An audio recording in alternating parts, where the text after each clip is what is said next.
listening to Hungry for More, an Epicurean's Dilemma, and I'm your host, Trish Close. Aly Romero on the podcast today, and this conversation is really just a couple of food nerds nerding out big time. Aly is a food blogger, private chef, also known as the Dinner Fairy. I love that. She's made a few appearances on TV cooking, and now she's officially a cookbook author. Gas Fire Heat is available for pre-orders, so hop online and order this cookbook. Aly was born in New Zealand. Dad's family is from New Zealand, but she's lived all over the place: Hawaii, Northern California, Sonoma County. She's now in Texas, and she says really all of these places have influenced her palate. Also, Dad helped with that a little bit. He would ask in the morning, "What's for dinner? What do you want for dinner?" And they'd find themselves in the kitchen cooking together with a glass of wine. Come on. Amazing. Aly started her culinary journey really shortly after her dad passed in 2013. And then from there, she started her blog. She says she really wanted to share all of this information and knowledge with everybody else. Then came some TV appearances. The Chew, remember that show? Good Morning America. Have you heard of that show? And then she was on the Great Food Truck Race on Food Network. Her team was the Meatball Mamas, if you watch that show. After that, it was this idea of what's next? What do I do now? That's where the cookbook comes in. She spent the last 2 years working on this cookbook. For Aly, it's really her love of cooking stretches beyond the kitchen. For her, it's all about sharing all of this knowledge, her passion, with others. And I can get on board with that. Here's Aly Romero. I wore my sparkly shirt today with my sequins on it because I have a feeling, and I think I'm correct, you're very sparkly. Oh, thank you. I try to be sparkly. Yeah, thank you. That's such a nice thing to say. And your kitchen. Oh, can we talk about your kitchen for a hot second? Actually, first, let me introduce you, Aly Romero. Then we'll get into the important stuff about your kitchen. All right. You are a food blogger. You're a private chef. And officially, you are a cookbook author. I am. Boom. Gas Fire Heat. It's out, right? For the most part? Should I? Oh, absolutely. Yeah, I have one author copy. Here she is. Woo-hoo-hoo-hoo. Oh, yes. It publishes May 14th. It's been 2 years in the making. I mean, obviously a labor of love because this is really exciting. And to have something that's now, going to be published and distributed is just like, I can't wait. It's almost here. Oh, it's brilliant. Congratulations on that. We're going to talk a lot about the cookbook. Let's get back to your kitchen really quick. Okay. We were building our house in 2016 and I overloaded Pinterest. I was like, give me all the kitchens. I need all the inspiration. Is this something that you designed yourself or did you move in? This is how the kitchen was? I would love to say that I designed it, picked out every single aspect, but I did not. So we just moved into this house a little over 2 years ago. So as of December, it was 2 years. So just a little over that. And they had taken this house, I think, just completely down to the studs and built onto it. And so luckily, because it's not always the case, right, that you buy something that's been remodeled where you're like, I didn't pick that, but I would have picked that. And so, we got lucky in that regard because the whole house is we didn't have to do anything except furnish it. Well, I love it. I love the kitchen. I love the wine fridge back there. I love the subway tile. I have subway tile. Yeah, the wine fridge gets a lot of use back there. That's our friend. So does mine. Yep. Do you have like a spreadsheet or something and you know where everything is? We had an app that we were using for a while, but then my husband said it changed. And so it's kind of a bummer because it was really a lengthy process to catalog because we moved all of our wine here from California, we moved.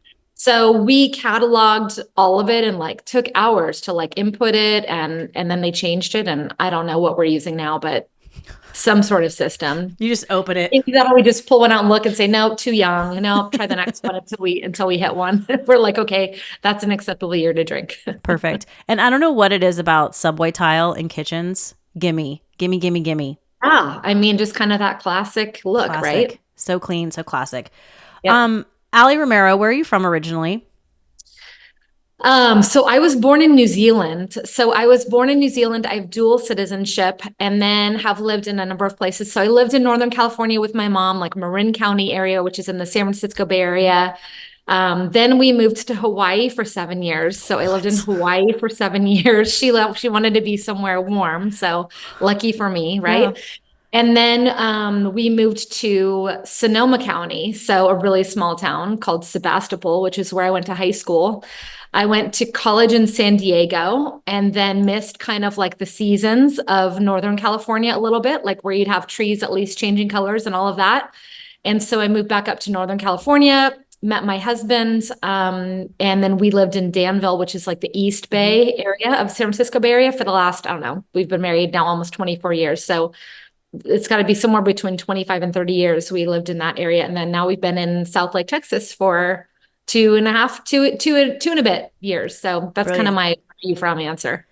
So New Zealand, I know, is wine region, grape growing region. Sonoma, obviously, yes. Hawaii, rich with food and culture. I feel like all of these stops, Northern California too, all of these stops and places that you lived really kind of set you up for being the food nerd that you are. Yes, and I love that you said food nerd because I am Mhm. totally a food nerd. But yeah, I really believe that where I'm at my point in my life right now, and just kind of like my culinary style, it's like that was one of the hardest things, kind of over the years of what's your culinary viewpoint? What sets you apart from other people? And it's like it's me. I'm me. Like, it's such a hard question to answer. And I think that that is exactly the answer to that question. When I think about it, it's the places I've lived, the Mhm. places I've traveled. I always try to take cooking classes whenever we travel places, just because, like, I know how to make guacamole, but like, I want to know how you make guacamole or ceviche or whatever it happens to be. So, Totally, totally, yeah. totally. Yeah. So I feel like it all contributes to like your palate, the flavors, the cravings of like, okay, I want to try to come home and recreate that. All of that is now kind of who I am as a chef and everything Mhm. that's kind of in this book. Yeah. I'm from South Carolina, and it's so funny because we get together and all we talk about is food. But we'll sit down and I'll say, like, my Uncle Randy, and I've got to do the Southern accent because it's not a good story without it. But I'm like, hey, how did grandma do her pot roast? And he's like, well, she did it like this, but I like to put some beef broth in mine. And like, we all are Right. sharing different variations of this same dish. And it's just super fun. So I totally get that. And I love coming together and meeting new people and that whole thing of like, yeah, you make your guacamole this way. Here's how I make it. Let's make two Yeah, side by side and then go to town. exactly. And there's so many ways that you can just change one ingredient or add a different ingredient or change a cooking style and totally elevate it or just bring something new and unique to it. Yeah. So all these moves, I have to ask though, why New Zealand? My dad was from New Zealand. So my dad and his whole side of the family were from New Zealand. Um, and so they just wanted me to be born there so that I could have dual citizenship. So my mom and dad lived there until I was about 2. And then that's when the move to Marin Okay. County happened. So I Okay. didn't live there a whole lot, but I have been back to visit. We would go back, like once every 5 years. And then the last time we went back was I lost my dad in 2013. And so we actually took all the kids to go see him. So that was the last time that we were there. But it's an incredible place. And I saw aunts, uncles, yeah, because your dad was from there. he was, yeah. Okay.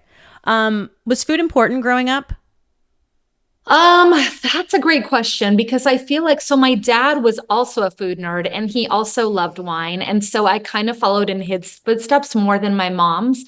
My mom always cooked us dinner, but I was telling somebody the other day, like, I don't remember what I ate. Yeah. Like I know she cooked things, like I know there was like roasted chicken involved. She cooked and it was always good and but she wasn't into it. She wasn't like you said, just being like a food nerd where you're constantly wanting to learn more and oh my gosh, I haven't tried that, I need to try that, or Hmm. I haven't made that recipe, like I want to try it, I want to know how to do that. And so that really came from my dad. So he did Hmm. cooking like just kind of self-caught like on the tugboats in New Zealand, and so he did cooking in that regard. So it was a combination really of kind of learning from him, watching Food Network back in the 90s when it was like, When it was Ina Garten. good. It was like everybody was teaching you how to cook, Bobby Flay, Yeah. Giada. and learning so much and just kind of being a sponge. And then when I lost my dad in 2013, decided like I want to kick this up a notch. And so I went to culinary school to really develop my knowledge and just to see what I could learn that I hadn't picked up from those other places before. Yeah, I read this on your website that dad would ask first thing in the morning, what do you want for dinner? And you're like, which is not weird to me at all. That's what we do in my family. And then you guys would end up maybe cooking together, having a glass of wine together. And I love that so much. I think that's so incredibly important. Yeah. Yeah. It was amazing. And now our son asks that, like in the morning, it's like, Mom, what's for dinner? And so it's like that thing of my dad's that kind of lives on, and it warms my heart. And it's just kind of a part of him that will always live on, and especially in the kitchen. Do you think your dad's let me ask straight. Did your dad's death lead you to go down this path, this culinary path? Or did you already have kind of decided that?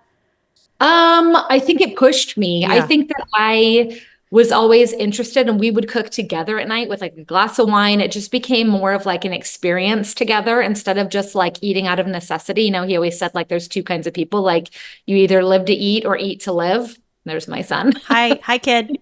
Definitely in that category of like living to eat, and that's where he and I kind of fit in with that. And so I think that it pushed me because I was interested and I had the desire, but then I wanted to keep that going. Like I was like, what can I do to kind of, I didn't want to just let it die with him. No. Like I wanted to keep it and see Well, where it could go. Just kind of put it out there and see what would happen. What do you think he would say, looking back on all of the successes that you've had, which we'll get to? We're going to talk about them. What would he say, you think? I think, I think he would be so proud. It's hard because, you always wish, like, as you get further and further into your life, you wish that the people who are not there to be with you, to like see all the things that they know that you've worked so hard for. So I know that he would be so proud. And I think he would be amazed. I think that he would be really surprised from cooking together in the kitchen, dinner over a glass of wine to putting out a cookbook and kind of everything in between. I think that he would be proud. Absolutely. For sure. What was his name? Michael. I'll write that down. So let's talk about your culinary journey. When did that start?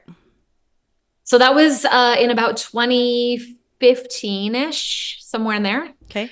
And again, that had been after 20 years of just kind of cooking for fun, just because I got married and we had kids and we needed to eat. And it was like eating out of necessity of if we're going to eat food, we may as well make it good. And so that's when I decided to go to culinary school. And that's when I started taking the classes that I really helped with push me into the area. I knew how to cook for 5, but it's like, how do you cook for 200, or how do you scale things, or how do you do things with a different method? Sure.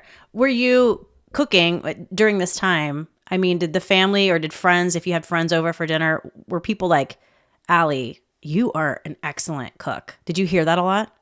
Yeah, I think that, you get that a little bit along the way, and that's what you need to hear to keep on going. My husband is so appreciative and grateful. And I think that that's part of the reason that I do what I do, is that if he was not into it, or he was just like, oh, whatever, it's all right, I don't think I would do what I do. I think that you need to have people around you who are, not stroking your ego overboard, but just every once in a while are appreciative and oh my gosh, this is really great. You can taste that you put a lot of love and effort into this. When you went to culinary school, was it one of those things where you're like, oh man, I fit here really well? Or was it like, let me get in, get out, do my thing? I was there with a bunch of 20-year-old kids. So I had already had, I graduated from University of San Diego with a mass media communications, degree and a business and French minor.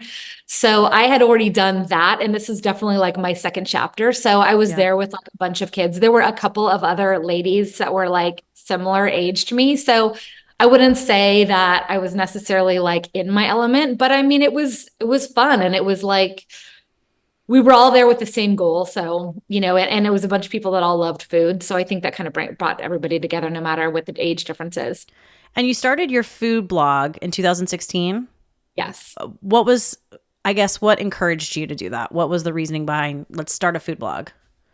So that really was like, some of that was what I'm learning in culinary school. I mean, I've always just thought, share it. Like, why not take what you know and share it? And then, blogs at that point give you a way to do that where you can like put it out there. I mean, I have a couple of friends who are like, oh no, that's my like great grandmother's secret. Like, I don't give that to anybody. And I feel like I'm just the opposite. Like, Yeah. I'm like, oh my gosh, I made this and it tasted really good. And I want you to like taste how good this tastes. Like join, let's do this together. So I feel like I'm someone who more, just wants to kind of put it out there. And all of that really happened within the things that kind of came along the way were really just a result of just putting it out there and seeing what happens. Yeah. I think I also love that sharing aspect of someone who's like, I'm not, the kitchen's a little intimidating for me. And I'm like, it doesn't have to be. It's actually really simple, and kind of teaching people like it's so easy to make really good tomato soup and a grilled cheese sandwich. And I love it when they're like, Trish, I tried your recipe for blah, blah, blah, and it was so good and it was so easy. And I'm like, see, I told you. Yeah, I saw your website. I saw the things that you were cooking. I was like, wow, this looks like really good stuff too. Oh, thank you. Definitely not a chef, but I love to cook. I just love to get in the kitchen. And I was going to ask you this, your style. My style is really simple. Like, I don't go crazy with ingredients. I just, if you have really good, high quality ingredients, just let them kind of speak for themselves. What's your cooking style, you think? Yeah, I think it's more on that, as far as like a realm of like not overly complicated where you're using things that like you have to go to their store and buy 20 ingredients that you don't have. It's more things that you're going to have and maybe you have to pick up a couple of different things. But that's more my style. Mm-hmm. Yeah. Very home cooked meals, like just something that's very nourishing. It hits all the spots. Like that's the kind of food I like. Yeah. I mean, I think you can taste the difference, right? Do you feel like you can taste the difference? Like when you just feel like somebody just kind of like threw it out there, like okay, so here's a good example, right? Like chili, do you ski? No, I don't do anything cool. No. Okay. Do you go to the snow I love the snow. Love the snow. Okay. Chili. Well, I was going to give the example of like chili at like a ski lodge, yes, right? Like where you go and you stand in the cafeteria line versus like home cooked chili. Like it's chili, but there is a very distinct difference in the level of flavor in that chili. Yeah, 100%. And for the most part, I feel like you're this very same way. We go out to eat a little bit, but not a lot, because sometimes I'm like, I can make that just as good at home. Right. Yeah. That's where it gets tricky, right? Where you're like, do we go out for steak, or am I just going to like, sous vide it and sear it and have a delicious steak at home with a bottle of our own wine? I know. When you get to that level where you are a pretty decent cook and a great cook, going out to eat is a massive disappointment. Right. Yeah. Yeah. I feel you. Yeah. You have to your favorites for sure. Yeah, exactly. How did this food blog evolve? Because obviously it did, because you were getting noticed, right? What's the name of your food blog? It's just my website. Just your website. Aly Romero. Yep. And then it's just Let's Get Cooking, but it's Aly Romero. Yeah. And really that came about because we were incorporating at that point, because I had been on Great Food Truck Race and Food Network. And so it was kind of to say like, who are you? Like I had a PR, person at one point, a publicist, say to me, like, I'm looking at your website, but like, who are you? And it was kind of hard to hear, but at the same time, it was great advice because I had to figure out, if I explain to somebody, who am I and what sets me apart from everybody else who likes to cook, or how am I different? For real. So you were on Food Network like before the blog started or about the same time? After. That was actually the most recent. So that was in 2020. So started out really with You on the Chew, was back when the Chew was on. Yeah. So that was on like, I think ABC. So I was contacted randomly by a producer who had just seen something I think that I had posted like on Twitter. I mean, it was like, yeah. That's so rad. I always wonder, I feel like that is certainly a level of success when some producer from some cool show is like, hey, we like your stuff. You want to be on our show? Like, what? Yeah. I know. The funny thing is, like, I've auditioned or like, put in applications for so many different shows. Mm-hmm. And what I find is like, they find you. Like when they just find you. I don't know Interesting. how they do it. I have no idea what the method is. So I just keep putting it out there and Right. then we'll see what Hey, happens. you keep putting it out there. You just keep putting yourself out there in the universe 100%. So the Yeah. Chew contacts you. This was in 2018, right? Was in 2018. Yes. So So this was a couple of years after my blog had kind of been going. so they contact you. Was it like, I'm assuming like email, were you just like butt clench moment? Like, what? Yeah, it was actually back before like all the robo spam calls. And so it was a call Oh. from New York, I believe. It was somewhere where I didn't know anyone, but I was like, it's New York. Like, maybe I should answer it. And I think it was the producer who was on the other end of the line. And then at that point, and the funny thing, the other thing I've learned about TV along the way is like so much of it is very last minute. So he called me and said, and I remember that I was like on my way to go pick up our kids. So it was like 2 or 3 in the afternoon. And he said, so if you want to do this segment, like we'd love to have you. We think your carnitas, like I did these street tacos that were like lightened up in lettuce cups, like as instead of a tortilla option. They're like, we think this would be like perfect to do. Oh no, it was the street tacos. That one was the street tacos. Mm-hmm. It was the You on the Chew recipe showdown. They said, we need your street taco recipe. We need photos of you. We need video of you saying how you're going to smack down the competition. And we need it all by midnight tonight. Oh my gosh, seriously? Yeah. So at our old house, and it was February. So it was like pitch black by 5 p.m. So I had like one kid on like a ladder holding a light, me in the kitchen, my husband filming, getting so annoyed because I only had to say like so many things. And every time I was like, oh my God, I forgot to say where I'm from. Oh my God, I forgot to say how old I am. Oh my God, I forgot to say I'm going to smack down the competition, whatever it was. I'm like, do it again, do it again. We must have done it like 50 times. I think Oh, that's anyway, that was the first one. awesome though. But then you were on the show. So that was like a virtual like competition. So it was my recipe versus another viewer, Chef Michael Simon, Carla Hall. They made it, they tasted it. And so I like won that competition as far as like recipe was concerned. And then it was after that then Good Morning America happened. Yeah. Okay. Hair flip. After that, it was Good Morning America. So tell me that story. How did that happen? So that was another one. That one I think I actually tried for. So that was where one I like, they said use this hashtag and they were trying to look for healthy dishes. And that was the one where, again, it was so funny. It's like once you make something that people like, all of a sudden, like you can't escape it. So it was again like a street taco, but like in a lettuce cup. And so they said, we think that this will be perfect. And so we were going to do that, but that was one that then they called me last minute and said, we've changed the segment. It was with Jamie Oliver, or Gordon Ramsay. Actually, there were 2 that I was supposed to be on and then ended up canceling last minute. So I was like, this is never going to happen. And it was then Father's Day weekend. So now fast forward to like June, and the producer called me and she said, does your husband cook? And I said, absolutely. Yes. What do you need? What can I do? So she said, we really want you to make this. It was an apple cider brined pork tenderloin with a mango salsa and some like crispy Brussels sprouts with pancetta. So she said, we're going to have you again. This is like a couples cooking competition to promote Aisha Curry's new show, Family Food Fight.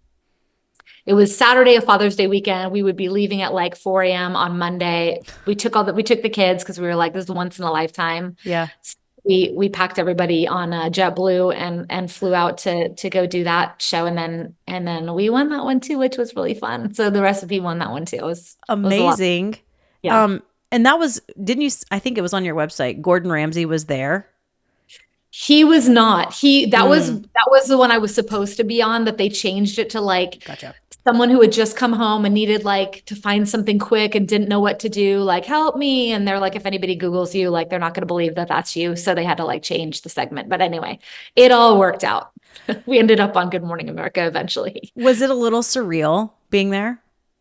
Yes. Yeah. It was really cool. Yeah. It was amazing. I mean, just to see everybody who you see on TV every day and everybody who's so, nice. Michael Strahan was there and Lara Spencer. I mean, it was actually her birthday that day, and we were still in the green room, like waiting for that. They said, "Do you want to take the trophy?" It was like a 24-inch gold with like veggies spewing out of the top. And they're like, "Do you want to take this with you?" And at first I was like, "No, it's okay." And then my husband was like, "No, we're taking that with us. So we're going to walk through JFK with that." So we did. We got a lot of conversation started that way, but it was her birthday that day and we were still in the green room, and like she walked in and her first reaction was like, "Oh my gosh, you have to stay for cake." It's like people when they have that reaction when they're not expecting to see you somewhere, but then they have that like such warm reaction to you. Like I will always just think of her in such a highlight, because here we were kind of like imposing on her like little company Christmas or a birthday party, and we were just feeling like, okay, we need to leave now. Well, it's insight into her character, 100%. Yes. Your husband sounds like an amazing sport. Yeah, he's great. Yeah, like he's just like, let's stay up until midnight and shoot this video. Sure, I'll be on Good Morning America with you. Sure, let's go. Yeah, let's do it. He sounds like a yes guy. I know. Well, it's great because I think, it's because he knows how much it means to me. I mean, he works and travels extensively, and, he's out chasing his dreams, and I completely support that as well. And I think that, him being supportive of like these opportunities that come up means so much to me. Absolutely. So Food Network then came after Good Morning America? Yes, that was another roller coaster ride. So we had been cast for a season. They didn't tell us which one. They were casting for 2 seasons of Great Food Truck Race. And so we had our team, we had our theme, like we didn't know where we were going, but we knew we had been selected. And this was in February 2020. So we all know how this ends, right? So, no. so everything shut down. Producer calls, and this was a call from Burbank. So I always know if it's like Burbank or New York, I'm like, all right, there's a good chance I'm going to answer that call.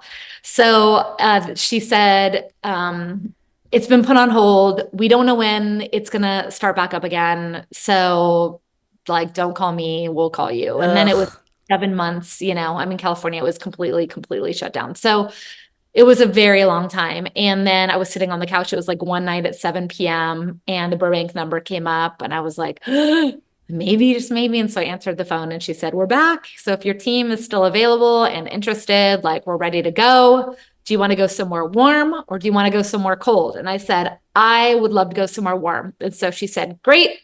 You're going to Alaska in November." What? Yeah. Perfect. Wait, Perfect. For real? Yeah. So we went to Alaska. It was in October, but yeah, because it had been whatever that was, February, March, April. Yeah, it had been all those months. And so it was like within 24 hours, we were on a plane, we were arriving in Anchorage, and we were filming Great Food Truck Race in the snow. And we showed up with like, these California girls were like, we've been to Lake Tahoe, we've got like jeans and some cute boots. And we lasted about 24 hours until we went down to the outdoor goods store and like bought some ski gear. And I mean, and hats. It was cold. Like someone ended up with like hypothermia on her ear. It was freezing. Oh my goodness. Who was your team? Who was this team that you went with? We were Meatball Mamas. So I was the team. That's right. Meatball Mamas. It was season 13 in Alaska. And then Flora Landre, my good friend from Danville, and Jocelyn Denson, who I went to culinary school with. They were my team, and we were really proud. We made it to the top 4. I mean, of course we wish we would have won, but it was the most amazing experience. And given the option, like between either like if it had been LA to be the warm place or Alaska, like hands down would have chosen Alaska. It was an experience I'll never forget. So Meatball Mamas, I'm assuming you made meatballs? We did. We made meatballs. There was another ball themed truck. You'll see if you watch the season. But anyway, there couldn't be 2 ball themed trucks. So we then kind of more meatball heavy rather than just ball related. So we were meatballs, and we tried to like cook other things, but meatballs and meat, especially in Alaska, like a lot of those ingredients are expensive, and that all comes out of your pot. So yeah. But it was amazing. One thing about me, Aly, I love meatballs. I love them. They're fun to make. They're fun to eat. They're fun to say. You know, you can have so much fun. Be like, cooking up some balls tonight. And there's so many, you can do Italian, you can do Asian, you can do, I do a meatloaf meatball, which I think is so fun, right? That's with like cool. mushroom gravy. Like it's just different. It's fun. Yeah. Meatballs are so fun. I love meatballs. Yeah. What's your favorite? Probably like a classic Italian, like a pork beef mixture with really simple. Like I don't like a meatball that has a bunch of breadcrumbs in it. Okay. I think it's just a little too heavy, but I just love a classic good Italian meatball. Yeah. So we made chicken parm meatballs. That was like our specialty. The problem with that, again, is like Alaska, right? There's not ground chicken in every grocery store. Like I was used to like rolling up to the butcher, being like, give me 2 pounds of ground chicken, like no issue. It did not even cross my mind that there might be ground chicken at all grocery stores everywhere we went. So, so they kind of morphed into different types of meatballs, but it was. What do you put in your chicken parm meatballs? I make them really similar to my beef, meatballs. So I do ground chicken, I do panko, egg, obviously like salt, pepper, garlic, either onion powder or like really finely chopped onion. And then like a lot of dried herbs, like dried Italian herbs and parsley and then parm. Yeah. Yum. Almost a lot. Parm. And then I finish. So we cook them that way. And then we finish them either, you know, we didn't have an oven, but we would, usually I finish them like in the sauce and then put the, you know, the mozzarella cheese on top to get nice and melty, or like ooey gooey as ever, you know, ooey gooey. So we would then shave some more, Parmesan over the top. And I mean, serve it in a roll, serve it with potatoes, serve it with a salad. Serve it with a spoon. I mean, just serve it in a bowl. Right. Yep. Yum. Good to go. I love grated onion in meatballs with the juice. Like all that. Cause I feel like it's kind of a game changer. And my meatloaf meatballs have lemon zest. Ooh. Right? Yeah. I like that. Yeah. Yeah. Little hints of freshness in there. That's a good little tip. Cause it's pretty, I mean, meatloaf can be a little heavy. So just like lighten it up a little bit. I love this. I love the meatball mamas. And I love that would you say Alaska was a little bit out of your comfort zone or no? Yes. Yeah.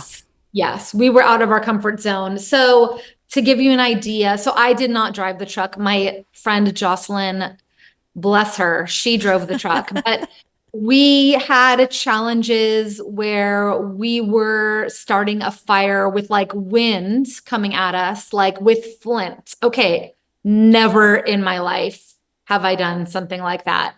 The first challenge, like we had to break open this ginormous, like solid cube of ice to like get our truck keys out. So we were like chiseling away in an ice. I mean, yes, to ask if I was out of my comfort zone, I was 1000% out of my comfort zone, but like, that's where you also have the most fun. And you also just kind of like laugh at yourself, right? I mean, it was just kind of silly stuff, but it was so much fun. And I'm sure it made for great TV, you know? So I know you love to cook, but it feels like you also love a good competition too. Yeah, I am very competitive. I do love competing. I mean, if there were any other cooking show that I could do again, you know, I would love to do that. I love to compete. I love to just kind of, you know, focus in and try to win. Yeah. Yeah. I did it was like a cooking competition, like a local thing with local chefs. They paired personalities with like local, like people who actually know how to cook. So, and we had to use cheese, and we made a croque madame, but I did like a blue cheese sauce, and the chef who I had admired hugely, he said, I could swim in that. That's the best blue cheese sauce I've ever tasted. And I was like, oh, hair flip. We've got this. We're going to win. Yeah. One of the judges didn't like blue cheese. Oh no. Oh, I'm like, you shouldn't be a judge. I'm sorry. Dagger to the heart. Like, I mean, as a judge, shouldn't you have an appreciation for all foods if you're a food judge? Come on. Right. Yeah. I was very disappointed. We lost. Failed miserably. Oh, one judge. I know that. Damn it, that one judge. But I'll tell you, it really, I don't like competitions like that. No. I had butt sweat and pit sweat. I was so nervous the entire time. I was like, this is so much pressure. So Yeah. I think it's very commendable that you do these competitions, not only the competition, but then also, hey, we're going to put it on TV as well. Yeah. I mean, I love it. I think it's so much fun. Like it's just kind of like an adrenaline rush, you Hmm. know? Yeah, Yeah. for sure. But Yeah. you guys made it fourth. We did. Yep. We finished fourth. So, we That's had thoughts huge. afterward of like the things that we coulda, shoulda, woulda Yeah. done, but we were proud of ourselves and we could honestly say at the end of the day, right? Like we did everything we could do. So it was kind of one of those things where, of course you always have hindsight, but like in Mhm. that moment, we had worked really hard. It wasn't like we slacked off in any way. So from what I remember, it was kind of a close call. Yeah. So yeah, it was good. It was good. I want like a rematch. Yeah, hell yeah. Did you Yeah. see things come out of this after, Good Morning America, The Chew, now Food Network, and this, the food truck race? Did you start to see things come out of this? I kind of feel like that's what led to the cookbook, which was the Mm, next step. So that was, and just no, just being able to say that you were on Food Network, I feel has like helped a lot just with my private chef business as well. So that's something that I'll always have on my resume, which is amazing. So I think that kind of led to the cookbook. It just gives you like that next level of like credibility that like, you're not just blogging about it. Like you actually, you're just kind of taking it to the next level. 100%. I was going to ask you about, you still work as a private chef, right? I do. Yeah, I do. I do two different like facets of it. So I work for one family like a few nights a week and I make dinner for their family. And Awesome. then I also do special events, which I prefer to do like dinners between like 10 and 20 people is kind of my wheelhouse. And, those could be milestone birthdays. Those can be corporate events. They're usually special occasion birthday parties. Love it. So Yeah. I guess the folks who hire you as a private chef, is it really just, families who have zero time to put together really healthy, yummy dinners? Or is it just those who are just like, I don't know what I'm doing in the kitchen, help me? I think it's both. I Okay. think it's like, you either love it or you think it's a chore. And so Hmm. the people that don't love it, that are just kind of like, I really don't want to deal with the grocery shopping. I don't want to deal with like the prepping and the cooking. I just want to like, I don't have the energy. If people are working full days, like I get it. I mean, who wants to work until 6 p.m. and then come home and be like, what am I going to eat? Yeah. So I think it's a combination of all of those things. I think it's not having the desire or the time to do it. And that's Um, where the dinner yeah. fairy. I'll just be the dinner fairy. Oh, I love that. You are the dinner fairy. The Oh, dinner fairy. that's so And then perfect. poof, I disappear. That's great. I always say, I do like a cooking. I'll auction off myself for some local organizations and come to their house and cook for them. And we have like a little party and drink wine. And Yeah. typically, they're like, this is so fun. And I'm like, yeah, it's great for me. I'm going to come make a mess in your kitchen, and then I'm going to go home. See you later. Right. Right. So I've interviewed a private chef before, and he has hilarious stories about very wealthy couple in New York City, you know, and here he is, all the things in front of him. He can make whatever their heart desires. And the husband, all he wanted was Hebrew National hot dogs on a bun with ketchup and then like canned beans. Oh, wow. That was it. Okay. And Yeah. and his name's Adrian Martin. He actually was a chef on Below Deck for a Okay. Yeah. season. Yep. He's fantastic. He actually lives in my neck of the woods now. So funny. He was such a great interview, but he's like, are you sure I can make some special like hot dogs from scratch? Yep. And the guy was like, nope. Yeah. Yeah. So he's just like, okay, like all of his talent really is, in a pot of boiling water and you throw hot dog wiener in there. Yeah. Without too much disclosure, do you have any of those stories?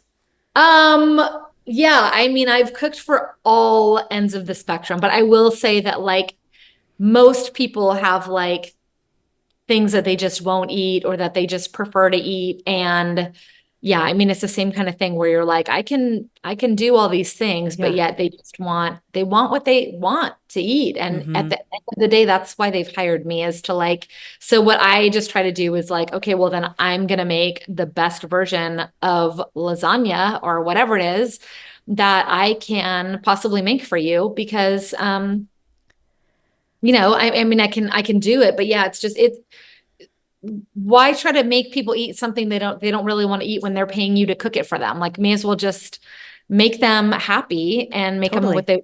what they want, Yeah. right? And we had a good laugh over it, obviously. You know, you have this incredibly Right, wealthy man who just wants Hebrew National. And I right. was like, I love hot dogs. Like, I don't care what people say, hot dog, that's just one of my favorites. So I was like, I Yep. kind of get it. You know, Yeah. I kind of get this dude. I Yeah. feel him. I mean, I think you like what you like, and especially adults, when you reach a certain age, like, you're kind of set with like, okay, these are the things I like and these are the things I don't like, and maybe I'll try some new things, but like I don't really want to venture too far from that. Like I just kind of want to eat what I want to eat. And that's how I kind of feel like I bring the restaurant to my clients. So Mm, whether that's their home kitchen or whether that's for like a party, or the other night I did like a wine pairing event for a winemaker. It's like, instead of going to a loud restaurant where you can't hear each other, you're in the comfort of your own home. Let me bring the restaurant to you. brilliant. I love Yeah. that so much. Let's talk about the cookbook. Can we see it again? Can we see her again, please? Yes. Yes. She's so pretty. Yeah, Gas, fire, heat. This is your first cookbook. it is. You said 2 year. Yes. Oh, Oh, I just opened to a picture. And these are my yum. fajita. I Yeah. love a cookbook with pictures. Give me all the Oh, every pictures. recipe has pictures. Please. Single recipe. Even the Please. sides, Greek salad. What do we have? Every single recipe. Elote salad. These are Yum. all now. Yum. Get back to like the main attraction. There's the pork tenderloin with the mango salsa that was on Oh, Good Morning America. stop. It's See, famous. sharing with the world. It's your famous pork. More chicken tacos, chicken street tacos, like I all love kinds of it. chicken on the Traeger with a summer succotash. Yum. Yum. But like not super overly complicated, but just yummy food, like just good Sign me flavor. up. Sign me up. Right? I love yummy food. So this idea came out of, I mean, you said after the appearance on Food Network, were you really just like, I'm gonna write a cookbook. Yep, that's what I'm gonna do. Um, that was a conversation. Well, it was kind of like what's next, right? Like I'm always thinking Yeah. of, okay, what else can I do? What else can I learn? What else can I try? And I think, I lost my dad and then I just lost my mom like 2 years ago, right after we moved here. And I'm in my 40s and you just kind of think like, why not? Like, Yeah. what can I do that I haven't done and that I want to accomplish in this life? Like, what can I do? Or, I mean, it sounds kind of morbid in this case, but it's like, I have something I can like leave behind one day. Hopefully that day is a long time from now, but I have something that is like permanent that I'm leaving. And that was actually a connection. I know a couple of people who were on Next Food Network Star. So that was kind of like, again, Instagram, social media, like, hey, I saw you just wrote a cookbook. It looks fantastic. I bought it. Do you have any advice for somebody who might want to write a cookbook one day? And I kind of just started asking those questions and Yeah. bring information. And then it would became like a warm introduction to, that person's publisher. And then it was like, okay, what, how do I kind of put this together and make this happen for me? Do you I'm assuming you identify more as a cook than a baker. Am I correct? Yes. Okay. Yes. Do you cook from the hip or because I'm assuming you're not a recipe follower. No, Okay. no. So yeah. Yeah. And I used to be, I think everybody starts off that way. And then it kind of just became like that's how you tweak things, right? Like that's how you kind Mhm. of make them yours. And, like your lemon zest and your meatloaf meatballs, Meatballs, right? yeah. Like, that's like your little thing. So, I cook definitely off the cuff. Like writing this, it was a very tedious process as far as like, okay, even measuring like down to the salt and pepper, because usually it's just, this Right. is how much. That's what I was going to ask you because my kiddo is like, "Hey, how do you make your, fill in the blank?" And I'm like, "I don't know. Like I don't Yeah. know. I have to really sit down and like brain cramp. Like I like try to measure everything out." Was that obviously it sounds like a really big challenge in writing this cookbook.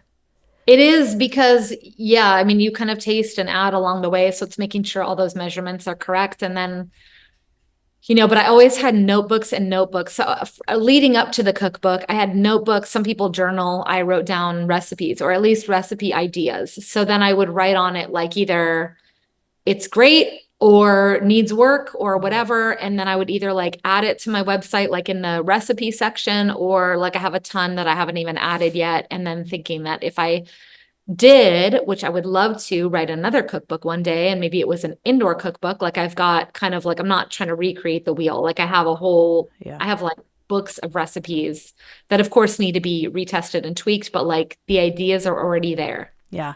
And I think that's a big for recipe developers.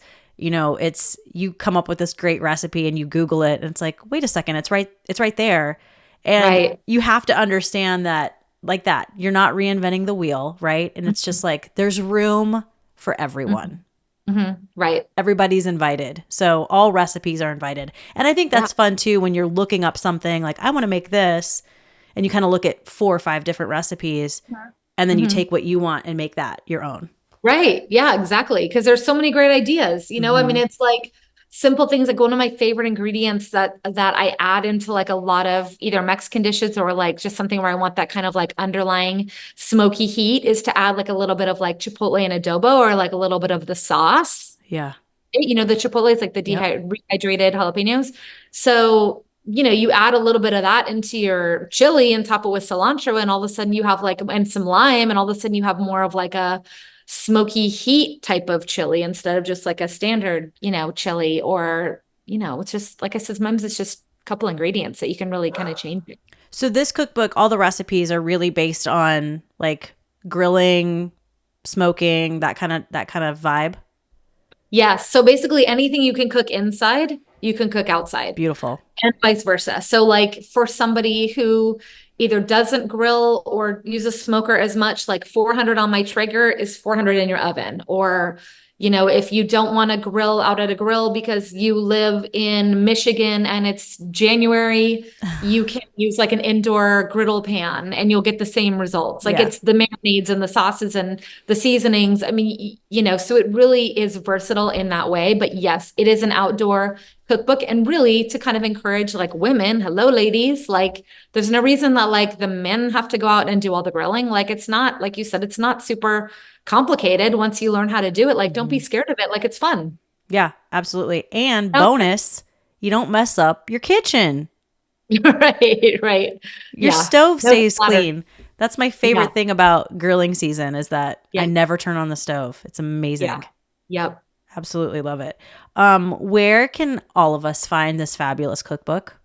I'm so glad you asked that because I'm learning now that apparently pre-orders are very important and very appreciated by authors because it all goes into that whole like thing of where it's getting picked up and all of that. So it is on Amazon, Target, Barnes and Noble, pretty much Walmart. I just saw the other day. So like anywhere online where you can order books. If you Google it or you Google my name, it will come up. It's being, it's through Abrams. So it's also there. And it can be found. I mean, Amazon can't be easier than Amazon. You can, order it in 30 seconds. Love Amazon. Labor of love. Kudos to you on this fabulous cookbook. And then it's being released when? May 14th. May 14th. Yeah. So right around Mother's Day, but great Mother's Day gift, great Father's Day gift, great Memorial Day gift. I don't know, 4th of July. What else can I throw in there? Any sort of outdoor grilling season. Your publicist or your PR person's giving you some really solid tips. That's me. That's me. Oh, good. I'm the same, right? I used to do the news and they're like, who does your makeup? And I'm like, me. Like, who's your publicist? Me. Yeah. Yeah. Wait, am I supposed to have all these people? I don't, No, you don't need all those people. I think you're doing all right, all by yourself, Aly. Your dad would be so proud of you. Oh, thank you. Yeah. I miss him every day, but it makes me feel good to like have turned this into like a second chapter in my life where, these different things have kind of come about and I'm excited to see, where it goes. Like I said, everyone says like, what's next? And I'm like, I don't know. Like I'm along for the ride like you are. I'm just kind of like putting in the work and, the kids see that like, yes, I've been called for shows that like, I don't always get, or sometimes they work out and sometimes they don't. It's like, you fail and then you just keep going because you can't let that get to you, you know? Yeah. And the first thing I thought of when you showed me the cookbook, I thought, what a beautiful gift for your kiddos. Yeah. Yeah. Yeah. It's really special. Really, really special. Well, again, congratulations on the cookbook. I've interviewed so many of you. I know it is a labor of love-ish, right? 2 years in the making. Exactly. From start to finish. Yep.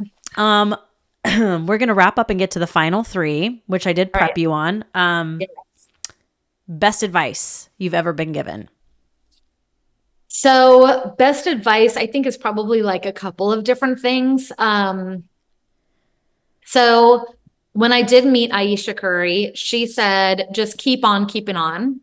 So that is always something that kind of I held on to. I don't know what else she said to me when I met her, but I do remember that she ended with that. And I think that that is like so important because like I said, you have the ups and downs, the yeses, the nos, but like you just keep going. And then the other piece of advice is you can always hire your weakness. So in that case, like I will bake, don't love to bake, but like I have lots of people who I can call who like really love to bake. Yeah. So, or technology who can help me with my, all my technology questions because that kind of stuff drives me crazy. Mm-hmm. You and I both had some tech difficulties this morning on this interview. I love the keep on keeping on. Like Andre DeShields said that the top of one mountain is really just the bottom of the next. So keep climbing. Right. I just love that idea. Like never stop. Right. Yeah. What's your happy place? Anywhere near the beach. So we just got back from Grand Cayman, actually a couple days ago, but like anywhere near the beach with like the crystal blue waters and or Hawaii, because that will always be like a special place in my heart. But every time I'm near the beach, like, I'm happy. My soul is happiest near the water. Amen. We just got back from Key West. Oh, nice. Oh, it was our first time there. And it's just, there's something, especially with the ocean, there's something very magical about the ocean. In all things food and drink, what do you crave? What always sounds good? Mexican food.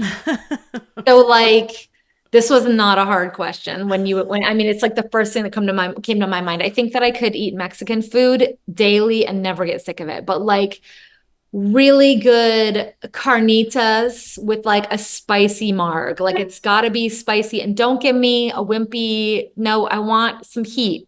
I want tahini on the rim. I want it on the rocks. I want a little bit of a burn from the peppers. Like I want the heat. I want the tacos, guacamole, the salsas, like all the things. Like you can leave the rice and beans, but like give me all the tacos and the spicy marg. You are a woman after my own heart. I'm very, very similar. I want spicy. Like I want my lips to be burning 30 minutes after I eat it. Yeah. Right. Flavorful burn is good. Yeah. I love that. Aly Romero, you've been so fun. And I'm really glad I wore my sequin shirt because you are 100% sparkles. Oh, thank you. You're the sparkly dinner fairy. That's you. That's you. Once again, Aly Romero, author of Gas, Fire, Heat. Hop online, buy it today. Buy it for yourself, buy it for your mom, buy it for whoever. Buy it as a gift. There it is. Love it. Thank you so much. You have been so much fun. And once again, congrats on the cookbook. Thank you so much. And thanks for having me. This was a lot of fun. You've been listening to Hungry for More, an Epicurean's Dilemma with me, Trish Close. You can watch this podcast and subscribe on my YouTube channel. Just search Hungry for More, an Epicurean's Dilemma. You can also listen and subscribe wherever you like to listen to podcasts.